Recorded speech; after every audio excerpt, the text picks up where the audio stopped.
Questions to the Prime Minister. Lillian Greenwood. Number 1, Mr. Speaker. The Prime Minister. Thank you, Mr. Speaker. Mr. Speaker, I'm sure members will want to congratulate all those who took part in what was a great weekend of sport. In particular, we congratulate Lewis Hamilton for his record 6th win in the British Grand Prix. And on Monday, I was able to welcome England's cricket team to Downing Street following their brilliant performance in winning the Cricket World Cup.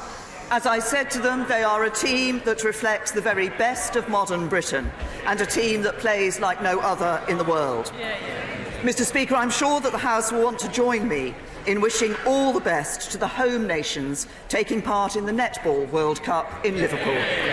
This morning I had meetings with ministerial colleagues and others. In addition to my duties in this House, I shall have further such meetings later today.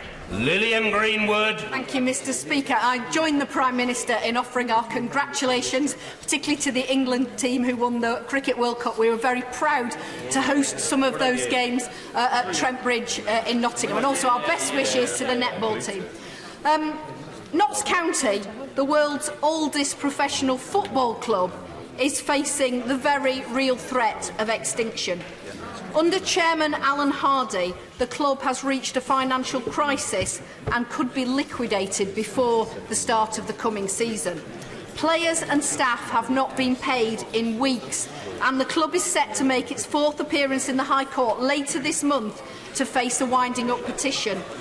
Will she and the whole House join me in calling on the FA, the Football League and the National League to investigate the current situation and help secure the future of this truly historic club? Well, can I thank the Honourable Lady for raising this issue? Obviously, football clubs up and down the country are of great importance to their local communities, and overall the financial state of football clubs is better now than at any time. But the government certainly isn't complacent, and we'll continue to hold the football authorities. She's referenced various football authorities. We will continue to hold the football authorities to account for ensuring there's transparency around the ownership of clubs, sufficient inquiries of the suitability of owners are made, and financially clubs are continuing to live within their means. But I'm sure the whole House will join the Honourable Lady in hoping that as the world's oldest professional football club, Notts County resolves their situation soon. Sir Peter Bottomley. Can I thank the Prime Minister and her Chief of Staff, Gavin Barwell, for all that they've done with Secretary of State on residential leasehold reform, where there's a prospect of ending unfairness and ending exploitation.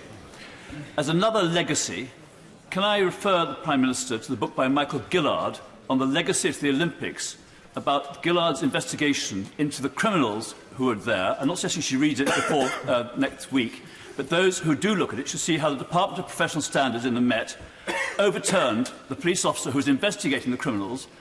And when they're doing that, can they look at the book by Gurpal Verdi, Behind the Blue Line, about how they managed to investigate him when they did not interview the officers who are known to have been involved in the arrests of the complainant, and they charged him with an offence with a weapon that wasn't available until 8 years after the alleged offence. Can I say to my honourable friend, and I recognise the way in which he has championed a number of cases, and he's referenced one of them over the years in this House. Indeed, I had a number of meetings with him when I was Home Secretary in relation to that case. It is important that our police are able to operate to the highest professional standards. They have operational independence as to who they investigate and how they conduct those investigations. But I'm sure the whole House will want to say that we expect our police to conduct those investigations properly and fairly, and to ensure that when crime is committed, they are investigating that crime. Jeremy Corbyn. Thank you, Mr. Speaker. Can I agree with the Prime Minister on her congratulations to Lewis Hamilton and winning on Sunday, and to the fantastic cricket team which ended up winning the World Cup, but also thanks to New Zealand as well. What a brilliant final it was, and what a great advertisement it was for the wonderful game of cricket. Mr. Speaker, time is running out on climate change. That's what the Environment Secretary said yesterday. So why did the All-Party Environmental Committee accuse the government of coasting on climate change? The government has a fine record on climate change, including our recent legislation on net zero emissions. But there is an issue, Mr. Speaker, that needs to be addressed in this House. And before the right honourable gentleman stands up and parades himself as the champion of climate change or the champion of the people or the defender of equality and fairness, he needs to apologise for his failure to deal with racism in the Labour Party. Just today,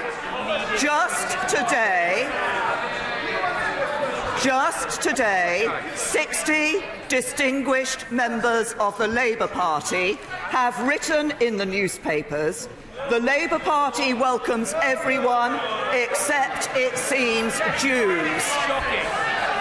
This is your legacy, Mr. Corbyn. You still haven't opened your eyes. You still haven't told the whole truth. You still haven't accepted your responsibility. You have failed the test of leadership.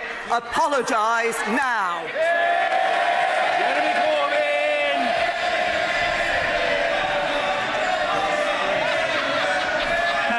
Order. The right honourable gentleman will be heard. Attempts to shout down are down market, they're low grade, they're regarded with contempt by the public, but above all, they won't work. Be quiet. Jeremy Corbyn. Mr. Speaker, this party was the first to introduce anti-racist legislation into law in Britain. This party totally opposes racism in any form whatsoever. Anti-Semitism has no place in our society, no place in any of our parties, and no place in any of our dialogue. Neither does any other form of racism. And when 60% of Tory party members think Islam is a threat to Western civilization, and the Prime Minister has said she will act on Islamophobia within her own party, I hope she does. I look forward to seeing that being dealt with, as we will deal with any racism that occurs within our own party as well. Mr. Speaker, the Committee on Climate Change last week published its annual report, and it described the government's efforts on climate change not a bit like what the Prime Minister just said. They described it as being run like Dad's army. The government's target is to reduce carbon emissions by 57% by 2030. Can the Prime Minister tell us how much progress has been made on that? To the right honourable gentleman on the climate change issue, the chairman of that committee said that the UK is the first major economy to set a net zero emissions target and intends to host the world leaders at next year's landmark climate conference. These are historic steps forward and position the UK at the forefront of the global low-carbon transition. But the right honourable gentleman, I note, did not apologise in response to my first questions. We deal with Islamophobia in the Conservative Party. Any allegations of Islamophobia are dealt with, unlike his way in the Labour Party, where he is failing to deal with anti-Semitism. And he can stand up and say all he likes about the Labour Party introducing anti-racism legislation. Just last week, Trevor Phillips, the former chairman of the Equality and Human Rights Commission, said the following: Labour today presents like a textbook case of institutional racism. Jeremy Corbyn! Mr. Speaker, this party opposes racism in any form whatsoever in our society. And coming from a Prime Minister who encouraged the hostile environment, sent go-home vans around London and deported British citizens, which she's now had to compensate them for, I think she might look to her own party and her own government's records as well. Mr. Speaker, the issue of climate change is obviously crucial, and we support zero emissions target. The latest figures, however, released in April, show the government is going to miss that target by 10%. The gap is widening. At the current rate, they won't meet their 2050 target until 2099. That point will be too late for our planet and our children. Clean energy investment has fallen 3 years in a row. Why does the Prime Minister think that's the case? Still no apology, I note, from the right honourable gentleman, but we've outperformed in our first and second carbon budgets. We're on track to meet the third. We have taken the historic step of legislating for net zero emissions by 2050. We have yet to see all the policies and proposals in our clean growth strategy coming into play and having an effect on our target. This is a party that is acting on climate change. This is a party that is delivering for the people of this country. This is a party that is dealing with the issues that matter to people day to day. The right honourable gentleman needs to start dealing with the issues that matter to the members of his Labour Party, as shown in the newspapers this morning. Jeremy Corbyn! Speaker, it was a Labour government that introduced the Climate Change Act of 2008. It's the Labour Party that is... It's the Labour Party that is committed to dealing with the issues of climate change. Can I give the Prime Minister a few suggestions why renewable investment is falling? They scrapped the feed-in tariff. Yeah. They failed to invest in the Swansea Tidal Lagoon, and they've slashed investment in onshore wind. If we're serious about tackling this climate emergency, we need to fully acknowledge the scale of the problem. Labour is committed to measure total UK emissions. Not just what we make here, but what we buy from abroad also, so we have an accurate figure of what the emissions really are by consumption in this country. Will the Prime Minister match that commitment? Prime Minister. The right honourable gentleman knows we measure our targets according to the international definitions of those targets, and that's exactly the right thing for us to do. But he talks about renewables. Let's just actually look at the record on renewables. Last year, renewables generated a record amount of electricity in this country, 33%. Over the last year, we've generated record levels of solar and offshore wind energy. And 99%, he talks about what the Labour government did, 99% of solar power deployed in the UK has been deployed under Conservative government. We're actually hiding the scale of the problem by passing the buck to other countries as well. If all emissions are counted, the figures would actually be 69% higher in this country. Every year, Mr.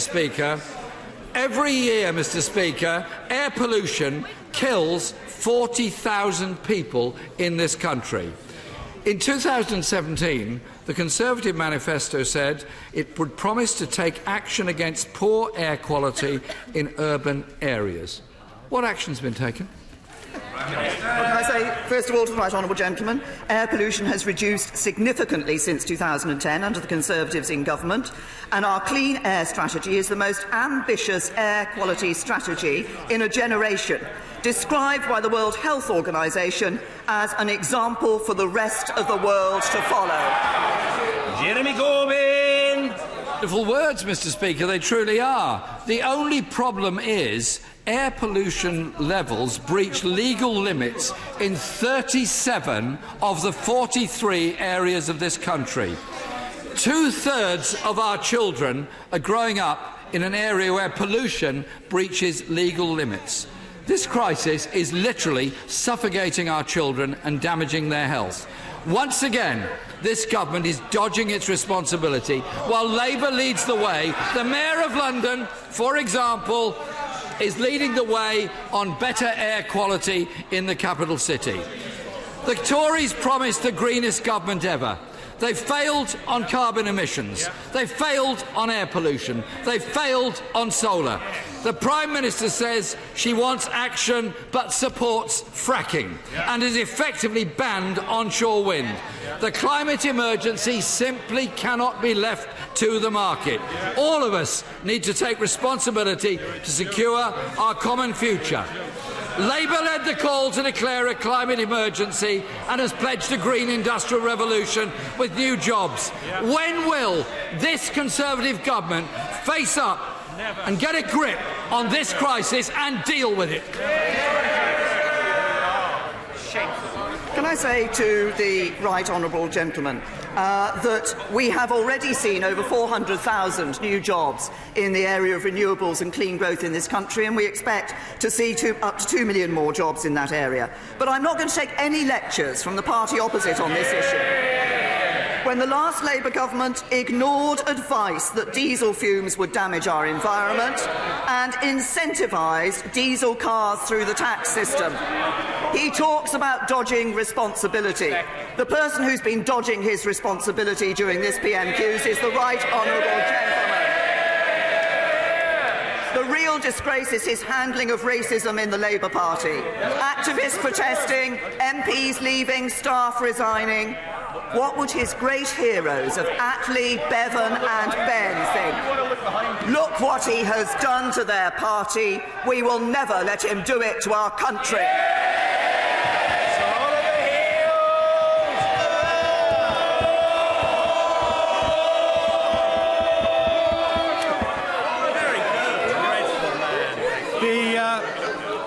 The Prime Minister has repeatedly made animal welfare a priority during her time. Britain leads the World Animal Welfare Protection Index. And can I thank her and the Secretary of State for supporting Finn's Law, the Animal Welfare Service Animals Act, and also for bringing forward the sentencing bill, which for a nation like ours, which loves animals, is a key measure because it will put up the maximum sentence to 5 years imprisonment. Will she do whatever more she can to ensure a speedy passage? Thank you, Mr. Speaker. And can I first of all thank my right honourable friend, because I know this is an issue that he has been working on himself for some time, and thank him for highlighting the work that has been done. There is no place for animal cruelty in this country, and when the sentencing bill is passed, as my right honourable friend alludes to, those who mistreat or abuse animals or are involved in animal fighting will rightly face one of the toughest penalties available anywhere in the world, which cements our place as a world leader on animal welfare. And the new maximum penalty will also apply soon to those who attack our brave service animals, such as Finn the police dog, through Finn's Law. And I want to pay tribute to the supporters and those organisations such as Battersea Dogs and Cats Home and the RSPCA for championing these changes, and I wish it a speedy passage through this House and the other place. Ian Blackford. Thank you, Mr. Speaker. This week, the Prime Minister finally did the right thing. When Donald Trump told women that they should go home, she called it out as unacceptable. Mr. Speaker, let me be clear. Donald Trump's actions are textbook racism. They are repugnant, and diplomatic politeness should never stop us from saying so. Will the Prime Minister now, on reflection, also take the opportunity to call out and condemn the racism of the go-home vans that she created in coalition government with the Liberal Democrats? I said at the time that was too blunt an instrument. That was dealing with... But there is an important issue here, which is that the public expect us to have a fair immigration system which deals with those who are here illegally. And that is what we need to do. And he refers to the comments made by President Trump. As he has himself alluded to, I have strongly condemned those comments made by President Trump.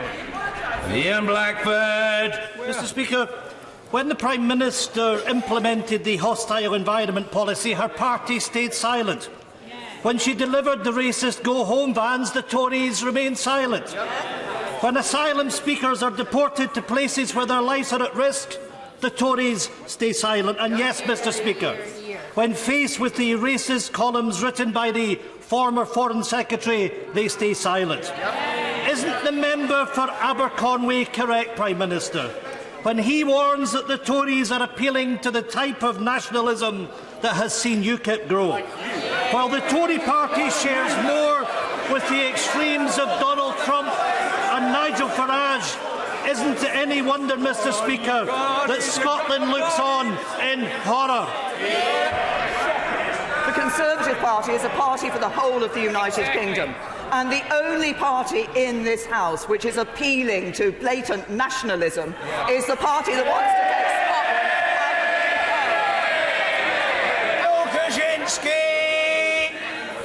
Thank you, Mr. Speaker. In Shropshire, 300 doctors, surgeons and clinicians have been at the forefront of major reconfiguration and modernisation proposals for A&E provision in our county.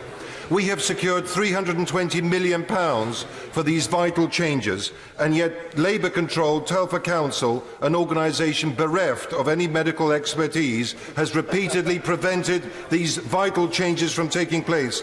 Will the Prime Minister update the House when this long-running saga is going to finally come to an end and my doctors and clinicians can get back to their day jobs? Can I say to my honourable friend, I thank him for raising what is obviously a very important issue for him and his constituents, and I recognise that there are concerns about the Future Fit programme and the services in Shropshire. I understand that my right honourable friend, the Health Secretary, has referred this programme to the Independent Reconfiguration Panel, and the Department of Health will be studying that advice carefully before making a decision. We have a simple view that clinicians should take these decisions because it's clinicians who know best the services that should be available for his constituents and others. Steve McCabe. Thank you. I often disagree with the Prime Minister, but I respect that many of her intentions are honest and decent. When she raised the hopes of millions of carers by promising them a statutory leave entitlement, they were thrilled. So far we've had reference to a committee. Is it a failed promise, or does the fact it's a manifesto pledge mean she's ensured that the honest and decent thing for her successor to do is deliver it? Well, can I say to the honourable gentleman that the issue of carers' leave is one on which we've been consulting. That is in the system, and I have every expectation that whoever succeeds me in this place will indeed take that forward. Sir Roger Gale.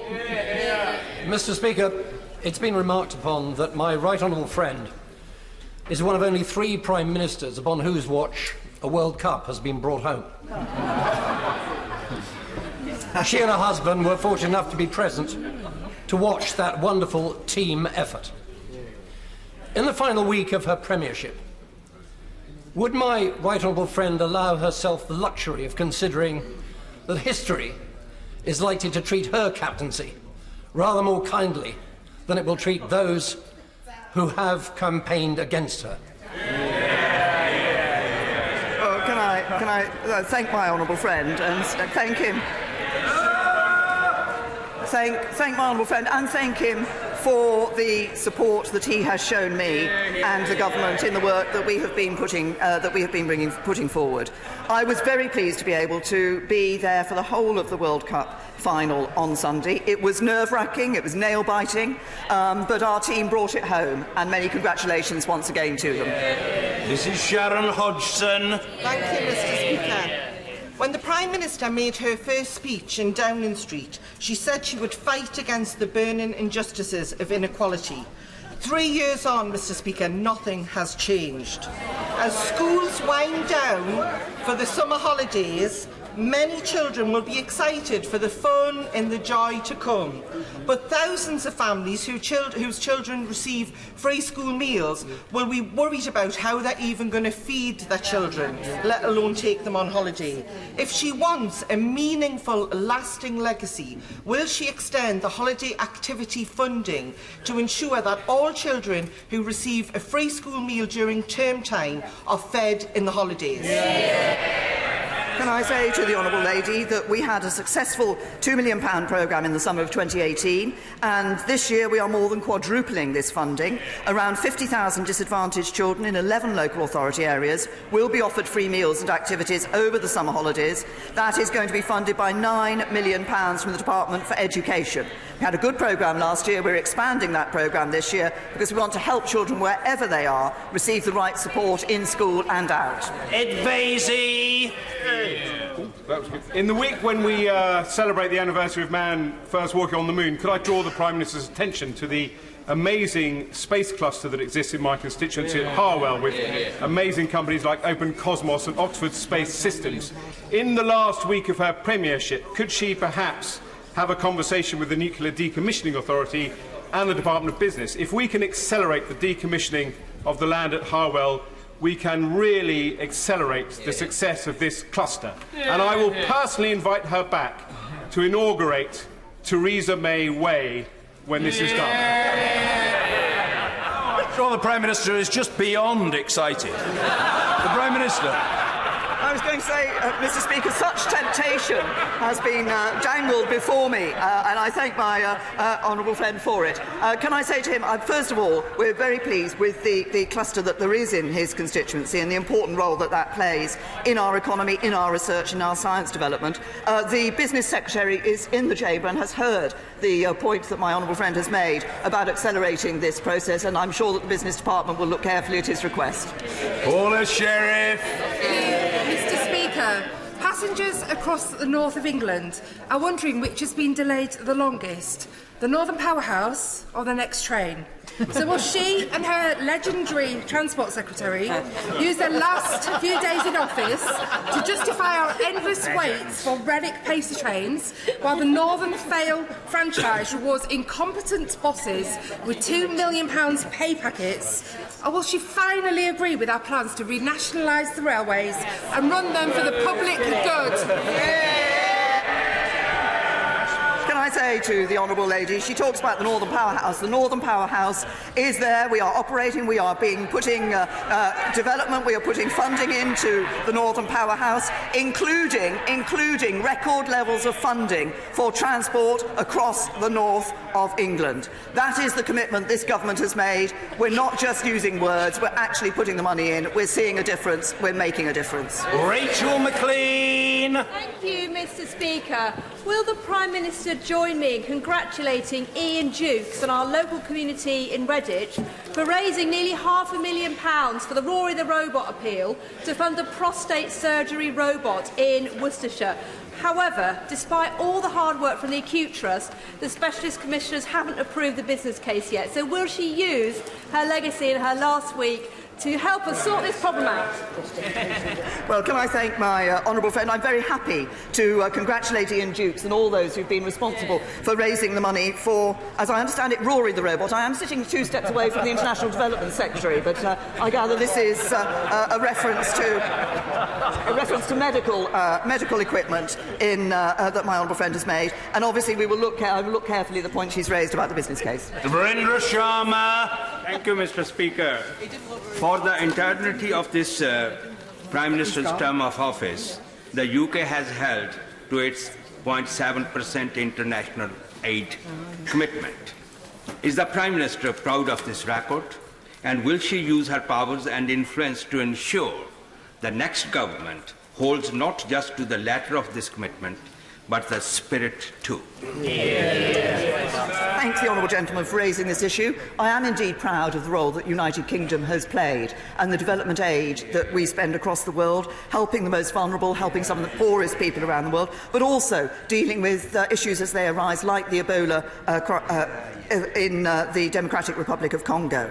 Can I also say to the honourable gentleman, the 0.7% of GNI target is now in legislation, and also it was a commitment that we as Conservatives in our manifesto committed to maintain. So I'm sure that that will continue, and it will continue to be an important sign of what this government, this Conservative Party, believes we should be doing around the world in helping some of the most vulnerable and some of the poorest. Robert Halfon. Thank you, Mr. Speaker. Prime Minister, on Saturday I met a group of residents in Harlow, many of them on government help to buy schemes, who moved into homes built by Persimmon that are shoddily built with severe damp and crumbling walls. In the eyes of my residents, Persimmons are crooks, cowboys and con artists. Will my right honourable friend, the Prime Minister, hold the company to account, ensure that residents get proper compensation, urge the Chief Executive to come to Harlow to meet with these families who have suffered so much? Persimmon Homes should not behave in this way. Well, my honourable friend has raised a very important issue, because as we increase the housing supply, it is important that the quality of new build homes continues to improve, and that we set out in our housing white paper an ambition, a target for a housing market that works for everyone. So we do expect developers to deliver good quality housing. We've already announced our intention for a new homes ombudsman to protect the rights of home buyers and to hold developers to account. We expect all developers to build their homes to a good quality standard. These are homes that people will be living in for many years. They deserve those standards. Mr. Speaker, all the major European industrial nations insist that ships for their navies are built in their own yards. So as part of our legacy, can I urge the Prime Minister to be a good European and follow their example, and instruct the Ministry of Defence to build their new support vessels in British yards, securing British jobs and using British steel? I say to the right honourable gentleman that, as he knows, it is this government that actually brought forward our shipbuilding strategy to ensure that we are supporting and encouraging shipbuilding around the United Kingdom. In relation to the Royal Navy, obviously the issue that he refers to is, I understand, support ships, and the Ministry of Defence is looking at the future provision. Of the building of those support ships in the future. We, of course, maintain our position in relation to the building of the ships of the Royal Navy. George Freeman. Thank you, Mr. Speaker. This weekend, our sporting heroes, winners and losers, inspired a new generation. Science can also inspire. 60 years ago, JFK electrified the world and united a divided and fearful nation with the inspiring Apollo moonshot programme, which also helped to defeat the Soviet Union and laid the foundations for US technology leadership. Would my right honourable friend join me in saluting our pioneering scientist astronauts Helen Sharman and Tim Peake, and agree with me that Brexit can and must be a moonshot moment for British science and innovation to tackle global challenges? Well, can I thank my honourable friend for raising this with me? I'm very happy to congratulate and salute our pioneering UK astronauts Helen Sharman and Tim Peake. One of the first receptions I held in number 10 Downing Street when I became Prime Minister was for Tim Peake, and what was inspiring was to see the way in which what he had done in space had encouraged young people particularly to have this interest in space and in science. We're a global leader in science and innovation. We will continue to do that once we leave the European Union, and of course leaving the EU will open opportunities for UK science and innovation to tackle global challenges. Chris Stevens. Thank you, Mr. Speaker. Tonight, campaigners will be meeting in Govan to discuss direct action against the Home Office contractor Serco, who intends making 300 vulnerable asylum seekers homeless through their lock change eviction programme, many of whom have outstanding claims as asylum seekers, and as the Prime Minister will know, the Home Office can take 37 days to process Section 4 support. So will the Prime Minister intervene, stop these evictions, prevent a homelessness crisis in Glasgow, and respect live legal proceedings so the law can be clarified in this regard? I say to the honourable gentleman, we are committed to providing asylum accommodation that's safe and secure. We take the well-being of asylum seekers and the local communities in which they live very seriously. Asylum seekers who would otherwise be destitute are provided with free, fully furnished accommodation while their applications are considered, and we cover utility costs, provide a cash allowance to cover other essential living needs. But once a person's asylum claim is fully determined, then their entitlement to that support will end. What I understand has been happening is that Serco has been providing accommodation at its own expense to over 300 people who are no longer eligible for such accommodation, either because they've been refused asylum or because they've been granted leave to remain and should move on to mainstream benefits and housing. Jeremy Lefroy. Mr. Speaker, last week I had the honour of visiting the world's best transformer factory in Stafford, in my constituency, run by General Electric. They were constructing the first of 72 transformers to go to Iraq. Now they are only able to do this through the support of UK export finance. Would my right honourable friend congratulate me? Would my right honourable friend...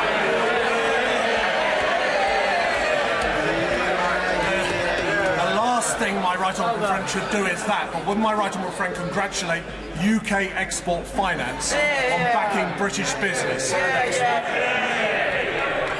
I say to my honourable friend, I'm very happy to congratulate him for all the work that he has done for his constituency and more widely. And he's absolutely right. UK export finance is an essential part of the government support that can be provided to exporters.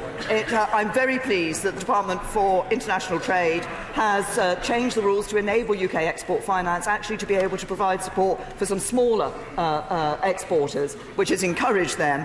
UKEF plays a vital role in our economy and in our exporting around the world, and I'm happy to congratulate them for the work they do. I'm always happy to congratulate the honourable gentleman, as others will, for one very good reason that the public should know. The honourable gentleman invariably plays the ball rather than the man or the woman. He sticks to the arguments, and that's why he's respected not only by his constituents but across the House. Patrick Grady.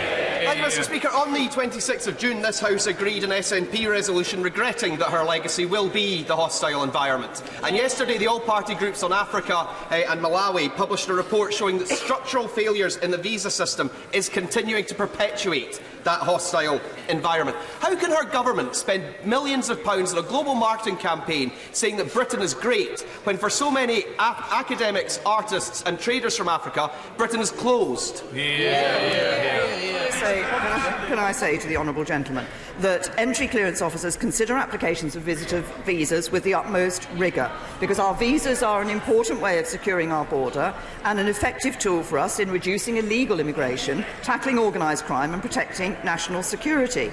He references visas for people coming from countries of Africa. The percentage of African nationals who saw their application granted is up by 4% on what it was 10 years ago, and is only slightly below the average rate of the last 10 years. And visa applications from African nationals are at their highest level since 2013.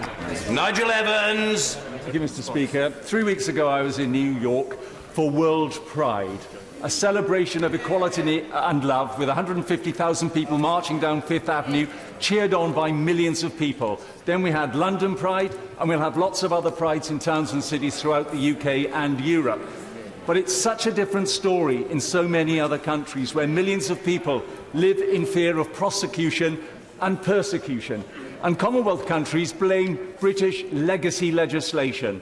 What message does she have to them that they can change their laws progressively and that everybody in their countries can live in equality and harmony and love?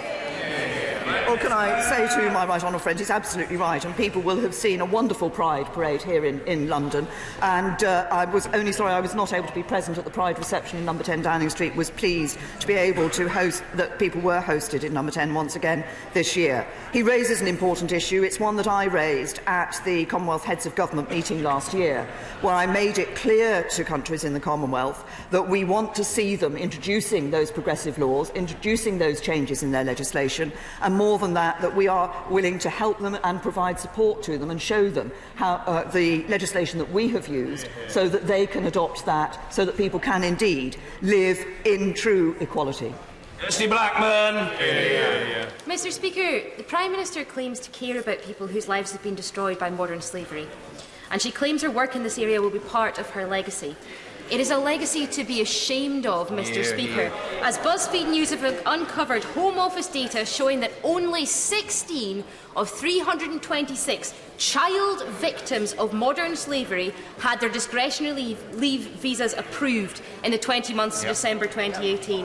Refusing child trafficking victims safety, this cruel and callous hostile environment is the Prime Minister's legacy. Will she apologise or hang her head in shame? Can I say to the honourable lady that we do, of course, constantly look at how we can improve our response to modern slavery. I'm very pleased. I had a meeting only a few days ago where I met many people involved in organisations dealing with supporting victims of modern slavery, but also those who are involved in the prosecution of perpetrators of modern slavery, and those parliamentarians who have been involved in the independent review that took place of the Modern Slavery Act. We're going to take on board most of the recommendations from that Act, but I have to to say to the Honourable Lady, I make no apology for introducing the Modern Slavery Act. It was a Conservative government that actually dealt with this issue, that we continue to deal with this issue. We took it seriously when other parties were not willing to do so. First glove! Mr. Speaker, as a distinctly average cricketer who's fully aware of his limitations, I grew up dreaming of an England side lifting the Cricket World Cup in a Lord's final in front of a home crowd.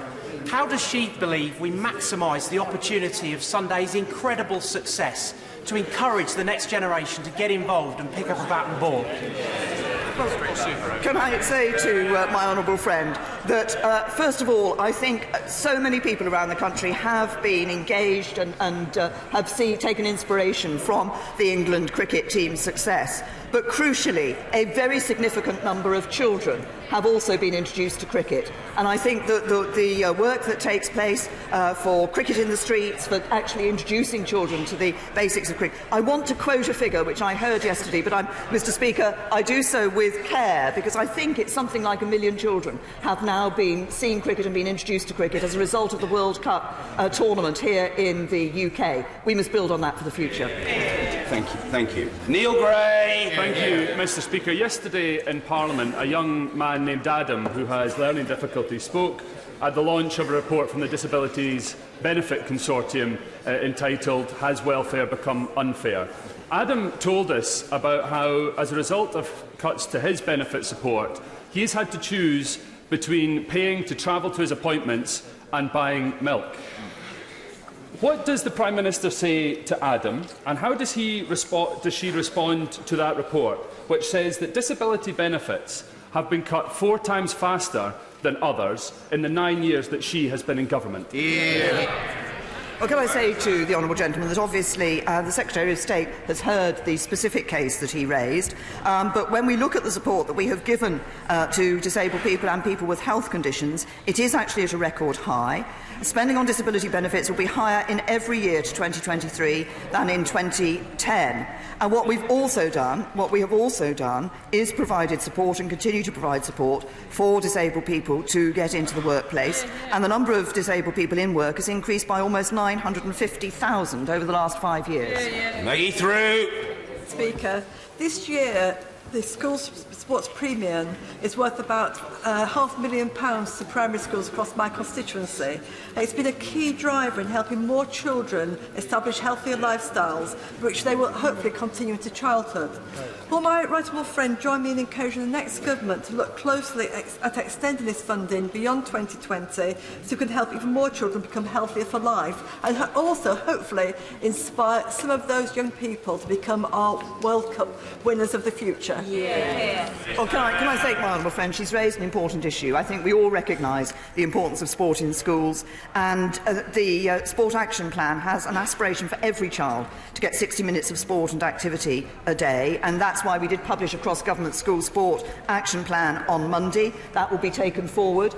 This is an issue that Conservatives in government have taken very seriously. We're putting that PE and sport premium in. It will continue in the 2019 to 2020 academic year. Obviously, future questions about spending will be for the spending review, but I think my honourable friend can take it that Conservatives in government will continue their commitment to ensuring that we see a healthy lifestyle for young people in this country. John McNally. Thank you, Mr. Speaker. On day-to-day issues, PM, post-Brexit concerns raised by Scotland's seafood industry, transport delays, new tariffs, taxes, put the industry simply on an unequal playing field with European counterparts. How can the PM, can she tell us how the UK government is going to support and protect this high-value industry when it faces product loss due to these delays that will certainly lead to higher and soaring insurance premiums and thresholds? Well, can I say to the honourable gentleman that we take industry across the United Kingdom very seriously. We have ensured, he referenced the issue of Brexit and leaving the European Union. We have ensured, that a deal was negotiated which would have protected jobs and protected industry across the United Kingdom. Sadly, the honourable gentleman and others in this House chose not to support that. I continue to believe that the best way forward for industries in his constituency and across the UK is for us to leave the European Union and do so with a good deal. Jack Brereton. Thank you, Mr. Speaker. Figures yesterday show wages are rising faster than inflation, meaning more money in the pockets of hard-working people in Stoke-on-Trent. Can I thank my right honourable friend for the action her government has been taking to help families with the cost of living, reducing taxes on income, increasing the national living wage and increasing free fuel duty? Can I thank my honourable friend? I think it is good news indeed. It was good news from the employment figures we saw yesterday that there are more people in work now in this country than ever before. And I'm also pleased that we have been able to help working people with their finances. We've done that through the national living wage, we've done it through cutting taxes, we've done it through freezing fuel duty. And for the lowest paid, the national living wage and the cuts in taxes mean they now take home £4,500 more than they did under the last Labour government. Kerry McCarthy. Thank you, Mr. Speaker. At Prime Minister's questions on the 26th of June, I was pleased to hear the Prime Minister express sympathy for my 18-year-old constituent, Jake Ogborn, who has spinal muscular atrophy. In May, NICE posted a press release saying that the drug Spinraza would be made available to SMA patients, and that the clear implication was it would be made available to all of them, only for Jake to have his hopes cruelly dashed when he was told he was just outside the hitherto unmentioned eligibility criteria. This is a young man whose future is at stake. The Prime Minister said on that occasion she would follow up. Can I ask her if she has yet managed to do so? Can I say to the honourable lady, I don't have a response to the specific case that she has made, raised again, but I will ensure that a response comes to her before I leave office. Thank you. Order. Order come after urgent questions, of which there are 3.